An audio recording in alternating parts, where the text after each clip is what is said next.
Welcome back to Mac Talks Football, and Real Madrid have thumped Osasuna 4-0 in what was quite a convincing win, and it was an important win as well. So let's go ahead and talk about it.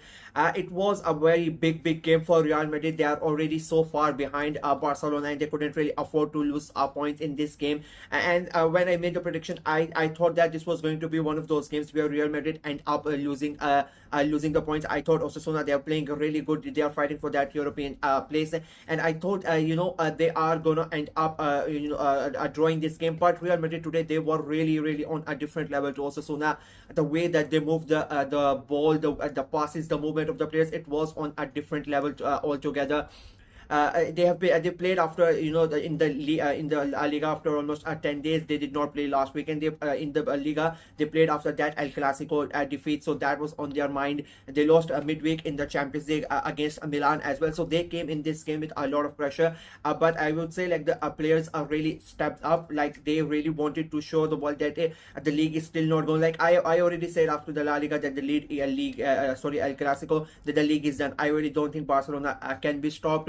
But Real Madrid today, the way that they played, it was a really good performance. I mean, the chances that they created, Osasuna have been really good defensively, and they have been quite compact. But today they were not really able to handle Real Madrid's passing. The press they did today, it was really good, and the counter attack as well. Like, everything went well for Real Madrid, and of course then they go ahead and they score those goals. I mean, two of those goals. The first one, it's a really good header won by Camavinga in the midfield, and the ball goes to Vini Jr., and then he makes that run. Of course, it's Vinicius. He easily makes that one, beats his marker, and he scores that first goal, and it's 1-0 to Real Madrid. And it took them a lot of time to score that first goal. But of course, before that happens, you have all these injuries. Like, the biggest talking point is not going to be about the win that they had, or the hat-trick that Vinicius scored. It is going to be about the injuries, like Vasquez, Militao, Rodrigo. All of them are injured again, and they got out of the game. So already an injury depleted squad Real Madrid, and now another three have been added to it. So that is going to be a big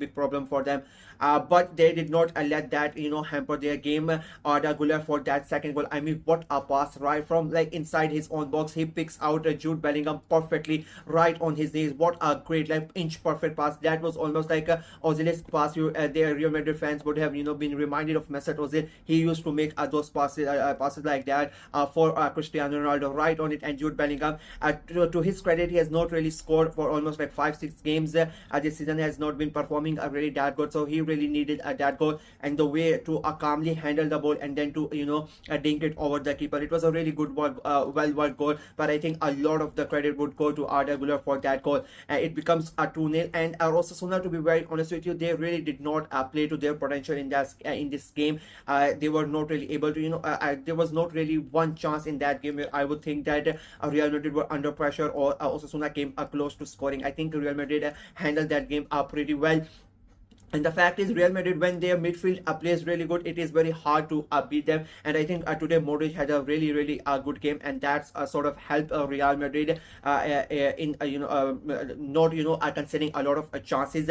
We go into the second half, and then it's Osasuna's corner, and this a ball goes straight into Lunin's head. And then the way Arda Güler picked out Jude Bellingham, he picks out Rodrigo. What a ball! The kick to find Vini Jr., and he again calmly takes the ball, beats his marker, goes around the goalkeeper, and it is a 3-0, a double for Vini, and the game was basically done there and that. And then Real Madrid, they did not stop. I think this is one of the positive things in this match from Real Madrid, that they did not sit back. A lot of the games in this early on this season, they have sort of sat back when they take the lead, and I think that is not the Real Madrid way to play.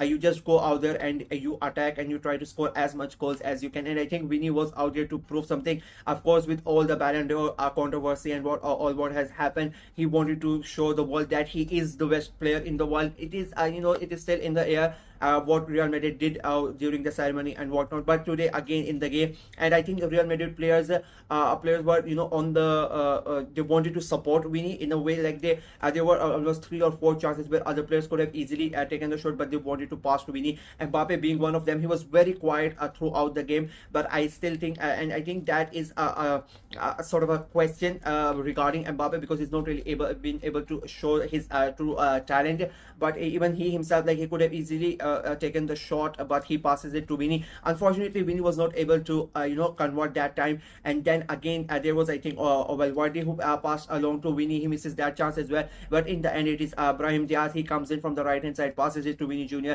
and he takes the shot, and it becomes a 4-0 hat-trick for Vinicius.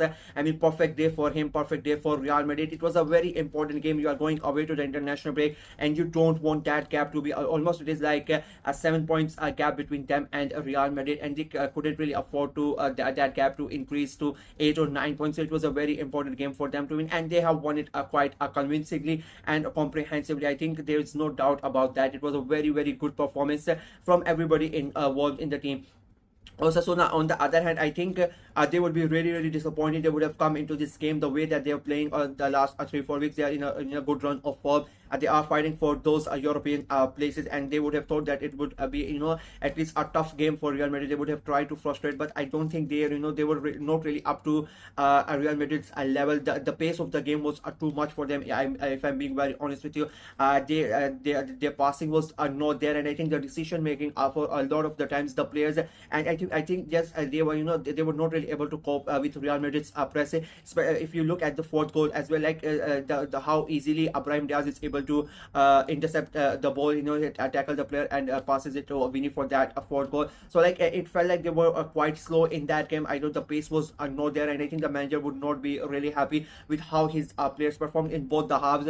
In the first half, for the first 20 to 25 minutes, they competed, but I still don't think that they were the level that Osasuna have playing. They were not on that level, and I think that losing the game is not going to be that much of a big deal, because all the other teams around them are are either drawing or winning. So it is very tight, as I said. But the thing that is going to hurt them, I think, is the goal difference, because as I said, there are 5 or 6 teams fighting from 4th to 8th or 9th. There are 5-6 teams fighting to get in those Champions League places and the European places, and the point difference is 1 or sometimes like 3 or 4 teams are on the same number of points. So that goal difference is what's gonna hurt Osasuna in this match, and I think that would be that is the one thing that they would be really disappointed about. I think especially like after that third goal, the message would have been that make sure you don't concede anymore, but they go and end up and concede another goal. So overall, not a really good day for Osasuna, performance-wise as well and results-wise as well. I think it was not a good day for them. Madrid, on the other hand, they would be really, really happy with the performance, with the result. But unfortunately, now Ancelotti again has to think about the injuries. I said prior to the game that there is no good news coming out of Real Madrid. Like, one good news is followed by 2 or 3 bad news. And again, this game was like that. They won the game. There was good performance. Vinny scores the hat-trick. But then you have 3 important players of your squad injured, with an already injured squad. And Mbappe again not performing. There are small murmurs starting to appear where he is he's not really happy with the way Ancelotti is playing, and there are rumors that they are trying to sack Ancelotti. If they do that, I think that would be a big mistake. They need to find out a way to accommodate Mbappe, because it's really not worked out as everybody would had hope for him. So they need to find out a way to get him into the games. But today it was a really good game, and I'm going to repeat the same thing that Jamie Carragher said a couple of weeks ago. Like, they thought that they had both the best player in the world in Mbappe, but they already had the best player in the world in Vinny Jr. And he is showing week in week out that they really did not need to go out and buy Mbappe. That is a discussion for another game, another day. But for today, it was a really good performance for Real Madrid, and they would be really, really happy. And they now just sit and watch, and they hope that Real Sociedad can do them a favor and somehow take points from Barcelona. That is it from me in this video. Let me know what you guys thought about the game, what you guys thought about Vinny's performance and Mbappe's situation as well in the comment section below. Like the video, share it as well, click on the notification bell, and of course subscribe to the channel. We are trying to get to 450 subscribers by the end of November, so please go ahead and subscribe and help the channel out. Until next time, bye bye.